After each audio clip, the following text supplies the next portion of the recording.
श्रीमान वेंकटनाथार्य कवितार्के केसरी वेदांताचार्यवर्यो मे सन्निधत्तां सदा हृदि रामानुजदयापात्रं ज्ञानवैराग्यभूषणं श्रीमद्वेंकटनाथार्यं वन्दे वेदान्तदेशिकं लक्ष्मीनाथसमारम्भां नाथयामनमध्यमाम् अस्मदाचार्यपर्यन्तां वन्दे गुरुपरम्परां यो नित्यमच्युतपदां भुजयुग्मरुक्मव्यामोहतसतितराणाय मेने अस्मद्गुरोर्भगवतोस्य दयैकसिन्धोः रामानुजस्य शरणौ शरणं प्रपद्ये श्रीवत्सचिन्नमिश्रेभ्यो नमभुक्तिमधीमहे यदुक्तयस्त्रयी कंठे यान्ति मंगलसूत्रतां श्रीपराशरभट्टार्यः श्रीरङ्गेशपुरोहितः श्रीवत्साङ्कसुतः श्रीमान् श्रेयसे मे अस्तु भूयसे. ஸ்ரீ பராசரபட்டருடைய ஆச்சரியமான விபவ அவதார அனுபவங்கள் அனுபவித்து கொண்டு வருகிறோம். ஹயக்ரீவ அவதாரத்திலேருந்து, வடபத்ரசாயி அவதாரத்திலேருந்து, கூர்மா அவதாரம், அதுக்கப்புறம் அந்த கஜேந்திர மோட்சத்திற்காக ஓடி வந்தது எல்லாம் அனுபவித்து கொண்டு வருகிறார். ஸ்ரீரங்கராஜஸ்தவத்தில் உத்தர சதகத்தில் 59வது ஸ்லோகம் வரை நாம் அனுபவித்தோம். இனி 60வது ஸ்லோகம் முதல் எம்பெருமானுடைய தசாவதாரங்களை அனுபவிக்கப் போகிறார். இந்த ஸ்லோகம் 60லேயும் இன்னைக்கு அடுத்த ஸ்லோகம் 61லேயும் சுவாமி மத்ஸ்யாவதார அனுபவம். அந்த மத்ஸ்யாவதாரத்தில் அவர் எப்படி விளையாடினார், ஏன் வந்தது அவதாரம், எல்லாம் ஆச்சரியமாக சுவாமி ஸ்ரீ பராசரபட்டர் அருளி செய்திருக்கிறார். பீனதனுஸ்த்வம் நாவி விநிதாய ஸ்திரச்சர பரிகரமனுமனு பகவன் வேதசனாபிஸ்வக்தி வினோதைஹி அகலிதலய பயலவமமுமவஹ. மீனதனுஸ்த்வம் நாவிநிதாய ஸ்திரச்சர பரிகரமனுமனு பகவன் வேதசனாபிஸ்வக்தி வினோதைஹி அகலிதலய பயலவமமுமவஹ. ஹே பகவன், பகவானான எம்பெருமானே, நீர் எப்படி ஆச்சரியமாக இந்த மத்ஸ்யாவதாரம் எடுத்தீர் அப்படின்னு தெரிவிக்கிறார். எம்பெருமானே, மீன தனுஸ்துவம், மீனுரு கொண்ட தேவரீர் எப்படி அவதாரம் எடுத்தீர். அதாவது தமிழ்நாட்டில் பாண்டிய தலைநகர் மதுரை, பாண்டிய நாட்டில் மதுரையில் அங்கே கிருத்தமாலா அப்படின்னு ஒரு ஆறு, வைகை ஆறு, அது பேர் கிருத்தமாலா. கிருத்தமாலா பயஸ்வினின்னு ஸ்ரீமத் பாகவத்திலே வரும். அந்த கிருத்தமாலா, அந்த வைகை நதிக்கரை, அந்த கிருத்தமாலை என்ற ஆற்றில் அந்த நாட்டு மன்னன் அப்போ சத்யவிரதன்னு ஒரு ராஜா இருந்தான் பாண்டிய நாட்டில். எப்போவோ அவன் ஒரு நாள் சந்தியாவந்தனம் செஞ்சுட்டு இருந்தான். அந்த ஆற்றுல, ரிவரில் சந்தியாவந்தனம் செய்யும்போது அவனது 2 கைகளால் அர்க்கியம் விடணும். 2 கையை அப்படி தூக்கி அர்க்கியம் விடணும். அப்படி ஆற்றுலேருந்து அந்த தண்ணி எடுத்து மேலே உயர தலைக்கு மேலே தூக்கி அர்க்கியம் விடணும். அப்படி தண்ணியை கையில் எடுத்து உள்ளங்கையில் 2 உள்ளங்கையிலையும் அர்க்கியம் விட பார்க்கும்போது ஒரு குட்டி மீன் ஒன்று இருந்தது கைக்கு, அந்த தண்ணிக்குள்ளே ஜலத்தில், கையில் எடுத்த ஜலத்தில். அதை அவன் அந்த ஆற்றில் மறுபடியும் விட்டான். உடனே அந்த மீன் பேசித்தான். தன்னை எடுத்து வேறொரிடத்தில் பாதுகாப்பாக வை என்று கூறியது. உடனே தமது கமண்டலுவில், இந்த கமண்டலு இருந்தது, அது சின்ன சொம்பு மாதிரி கமண்டல், அந்த கமண்டலுவில் அந்த மீனை தண்ணீருடன் சேர்த்து விட்டான். அது சற்று நேரத்தில் கமண்டலுவை விட பெரியதாகியது. கமண்டலு பிடிக்கல, போரல. உடனே அதை ஒரு பெரிய தொட்டி இருந்தது பக்கத்தில், டேங்க், அந்த தொட்டியில் விட்டான்.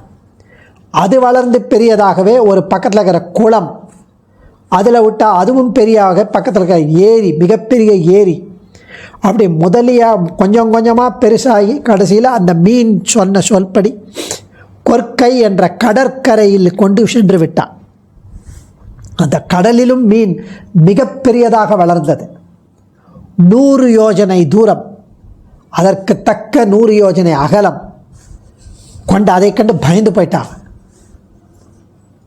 ஓ மத்ஸ்ய ராஜனே, அதாவது மீன் ராஜா, மத்ஸ்ய ராஜனே, நீர் யார்? எப்படி இவ்வளவு பெரிதானே தேவரீருடைய தத்துவத்தை தெரிவிக்க வேண்டும் என்றான். அதற்கு அந்த மத்ஸ்யம் கூறியது, பேசித்து, மகாராஜா, இன்று முதல் 7 நாட்களுக்குள் இந்த 3 உலகங்களும் கடலில் மூழ்கிவிடப் போகிறது. அப்போ கடலில் ஒரு பெரிய விஷாலமான ஒரு படகு வரப்போகிறது, ஒரு ஓடம், கப்பல் மாதிரி ஒரு ஓடம் வரப்போகிறது. அதில் சப்த ரிஷிகளும் நீரும் எல்லா மருந்து வகைகள் வனஸ்பதிகளின் கன்றுகளும் விதையும், அதாவது செடி, மூலிகை செடி, மருந்து செடி, அதோட விதை, அதோட கன்று, சகல பிராணிகள், ஒவ்வொரு பிராணியில் ஒவ்வொரு பேர் ஏற்றிக்கொண்டு வருத்தப்படாமல் இருங்கள் இந்த படகுல. அப்போ ஒரு பெரிய காற்றடிக்கும், ஓடம் பெரு நீரில் இங்கும் அங்கும் அலையும், பயப்பட வேண்டாம். அப்போ எனது தலையில் முளைத்த ஒரு பெரியதொரு கொம்பில், அவருடைய மீன் தலையில் இருக்கிற ஒரு கொம்பு, அந்த கொம்பில் பெரியதொரு வாசுகி என்ற பாம்பு, அந்த பாம்பை கொண்டு அந்த கொம்பில் கட்டிவிடவும்.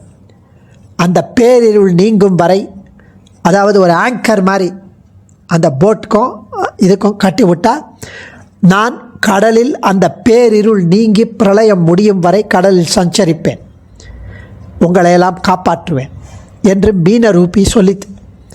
அதே போல் ஆயிற்று. அசுரர்களால் பறிக்கப்பட்ட வேதங்கள் கிடைத்தது. பிரளய பயத்திலிருந்து எல்லோரையும் மத்ஸ்யரூபியான பகவான் பாதுகாத்தார். அப்போ அவர் சத்தியவிரதனுக்கு வேதாந்தங்களை முறைப்படி உபதேசித்தார். இதுதான் மத்ஸ்யாவதார விற்த்தாந்தம். இது பாகவதம், ஸ்ரீமத் பாகவத புராணங்களில் இருக்கிறது. அதில் இருந்த விஷயத்தை பராசர பட்டர் இங்கு அனுசந்தித்தார். ஆனால் வடநாட்டில் பல கவிகள் தமது நூல்களில் இது சங்கன் என்ற பெயருள்ள அசுரன் வேதங்களை கவர்ந்து போகிறதாகவும், அவனை மத்ஸ்யரூபியாய் எம்பெருமான் சென்று கொன்று வேதங்களை மீட்டு கொடுத்ததாகவும் அவர்கள் தமது நூல்களில் தெரிவிக்கின்றனர். எது எப்படியோ மத்ஸ்ய அவதாரம் நடந்திருக்கிறது. இதுதான் வேதங்களை காப்பாற்றியது. இப்படி பல கவி வாக்கியங்கள்லாம் இருக்குன்னு ஸ்ரீவத் சங்காச்சார் அந்த கவிகளுடைய ஸ்லோகங்களையும் தெரிவிக்கிறார். ஸோ கிருத்தமாலா நதிக்கரையில் சத்யவிரதன் என்கிற ராஜா சந்தியாவந்தனம் பண்ணும்போது 2 கையிலையும் ஜலத்தை எடுத்துட்டு அர்க்கியம் பண்ணும்போது அதில் ஒரு அழகான மீன் அவன் ஜலத்தில் அதை திருப்பி விட முற்பட்ட போது அந்த மீனின் வேண்டுகோளின்படி பல இடங்களில் விடப்பட்டு அது பெருசாயிண்டே போய் கடைசியில் கடலில் சேர்ப்பிக்கப்பட்டது. அந்த மீனிடத்தில் பெரிதும் ஆசை கொண்டு காதல் கொண்ட சத்யவிரதன், ஓ மத்ஸ்யராஜனே, உமது வரலாற்றை தெரிந்து கொள்ள ஆவலாயிருக்கிறேன் சொன்ன உடனே 100 யோஜனை நீளமும் அதற்கு தக்கபடி பருமணம் கொண்ட நீர் யார்? உமது தத்துவத்தை வெளியிட வேண்டும் என்று கைகூப்பி வணங்கி வேண்டினான்.